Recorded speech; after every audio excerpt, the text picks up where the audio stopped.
ये क्या कर दी तुम, मुझे बेगन बना दी। मुझे वापस से ठीक करो, इंसान बनाओ। अरे ये क्या हो गया, मेरा पति बेगन हो गया। अब क्या होगा, मेरी स्वागत इस बेगन के साथ मनेगी। रेखा और संतोष की शादी हो जाती है। इस शादी से सीमा देवी काफी खुश होती है, क्योंकि अब से बहू आने से उसे घर का सारा काम अब नहीं करना पड़ेगा। अब तो वो आराम करेगी और बहुरानी से सारा काम करवाएगी घर का। कमरे को फूलों से सजाया गया था। बिस्तर पर पंखुड़ियां बिखरे पड़े थे, क्योंकि आज रेखा और संतोष की स्वागरात जो थी। रेखा बिस्तर पर बैठे हाथों में दूध का गिलास ली अपने पति संतोष का इंतजार कर रही थी। रेखा इस पल का न जाने कब से इंतजार कर रही थी। तभी कुछ ही समय में संतोष आता है। संतोष हाथों में गुलाब का फूल लिए रेखा के समीप पहुंचता है। अरे रेखा, ये लो, ये गुलाब लो, इससे तुम्हारी खूबसूरती और भी बढ़ जाएगी। रेखा जैसे गुलाब लेने जाती है, संतोष देखता है कि रेखा हाथों में ग्लव्स पहने हुई थी। अरे रेखा, तुम ये ग्लव्स क्यों पहनी हो? इतनी गर्मी में कोई ग्लव्स पहनता है भला? इसे उतार फेंक दो। रेखा थोड़ी सी डर जाती है। रेखा नहीं चाहती थी उस ग्लव्स को निकालने के लिए। अरे संतोष, रहने दो ना, क्या दिक्कत है, मैं ग्लव्स पहनी हूँ तो।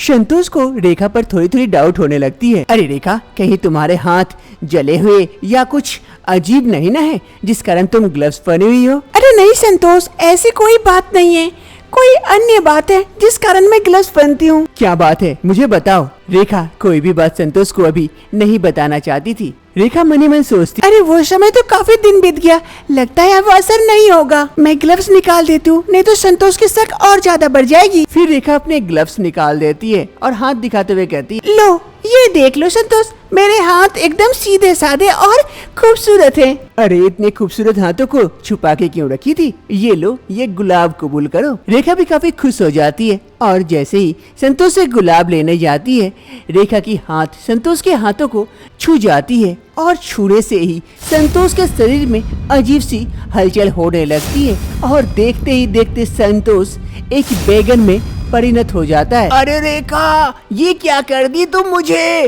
बेगन बना दी। मुझे वापस से ठीक करो, इंसान बनाओ। अरे ये क्या हो गया, मेरा पति बेगन हो गया।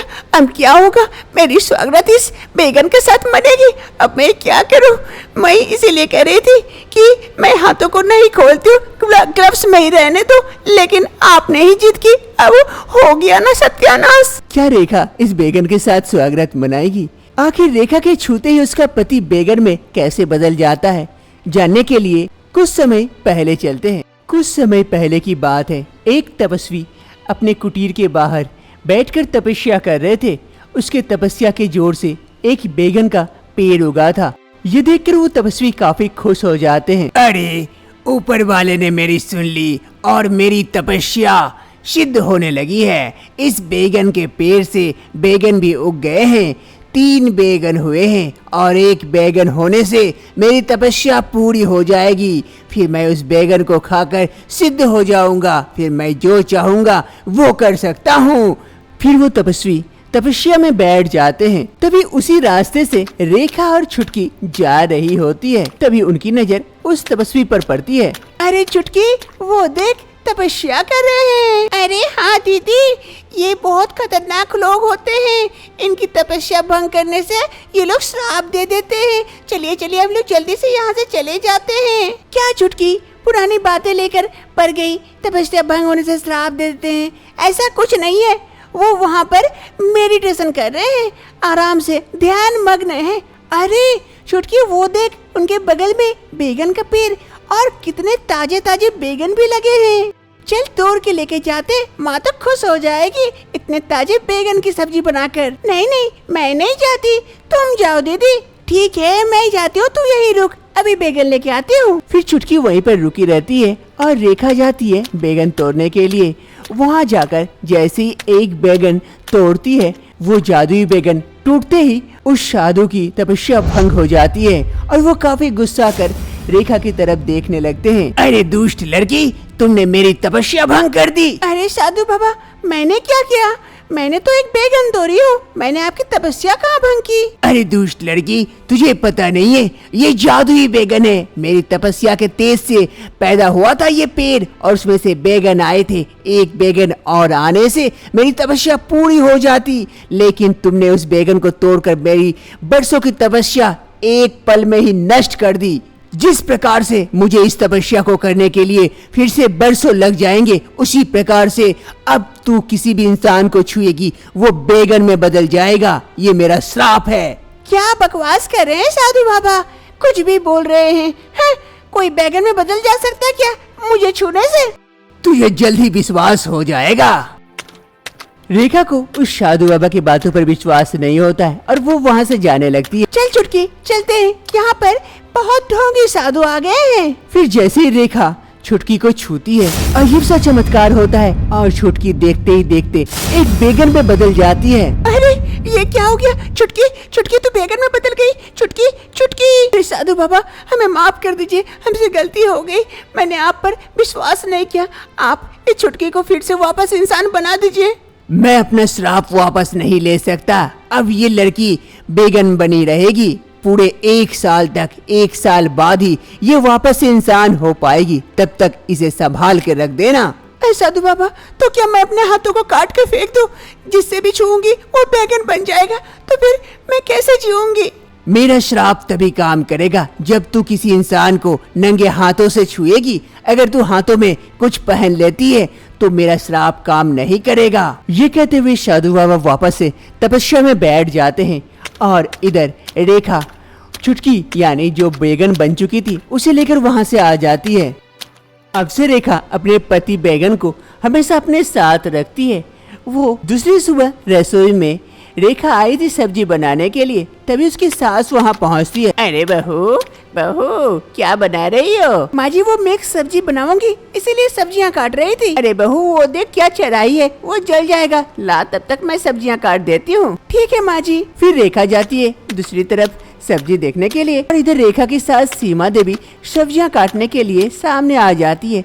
चाकू उठाती है और एक बेगन उठाती है और इत्तेफाक से वो बेगन सीमा देवी का बेटा यानी कि रेखा का पति था। रेखा उधर से जैसे ही देखती है कि उसकी सास के हाथ में उसका पति है, वो जल्दी से आ जाती है। अरे माँ जी छोड़ दीजिए, मैं काट लेती हूँ, आप जाइए आराम कीजिए, मैं अपनी तरह से सब्जियाँ बनाती हूँ। ये कहते कहते रेखा सीमा देवी के हाथों से वो बेगन ले लेती है। ठीक है बहू, तुझे जैसा बनाना है तू ही बना, बहुत टेस्टी होना चाहिए सब्जी। वैसे आज सुबह से मुझे संतोष नजर नहीं आ रहा है, कहीं गया है क्या? हाँ माँ जी, वो काम के सिलसिले में बाहर गए हुए हैं, मुझसे कह के गए थे आने में कुछ दिन लेट हो जाएंगे। कैसा लड़का है, अभी नई नई शादी हुई और वो चला गया बाहर काम के सिलसिले में, अपनी पत्नी को भी तो लेके जा सकता था। खैर तुम बनाओ सब्जी, मैं इंतजार करती हूँ वहाँ। ये कहते हुए सीमा देवी वहाँ से चली जाती है और इधर अरे संतोष, अभी तो आपका टाई फिश हो जाता। अरे रेखा मुझे अब से बचा के रखना, ऐसे ही मैं थोड़ा सा आराम क्या कर रहा था, मेरी तो जान पे बात आ गई थी। मुझे अब काफी डर लग रहा है, मुझे कहीं अच्छी जगह पे छुपा के रखो वरना कहीं मेरी ही सब्जी ना बन जाए। अरे हाँ बाबा हाँ, अब से आपका ख्याल रखूंगी और आपको छुपा के रहूंगी ताकि किसी की नजर में आप ना आए। ऐसे ही एक रोज रेखा और उसका बेगन पति दोनों हॉल में सोफे पर बैठे हुए थे। बेगन सो रहा था, तभी रेखा को कुछ काम याद आता है। अरे एक छोटा सा काम है, जल्दी से करके आ जाती हूँ, तब तक इसे आराम करने देती हूँ, ये सो रहे हैं तो सोने देती हूँ। फिर बेगन वहाँ पर सोया रहता है।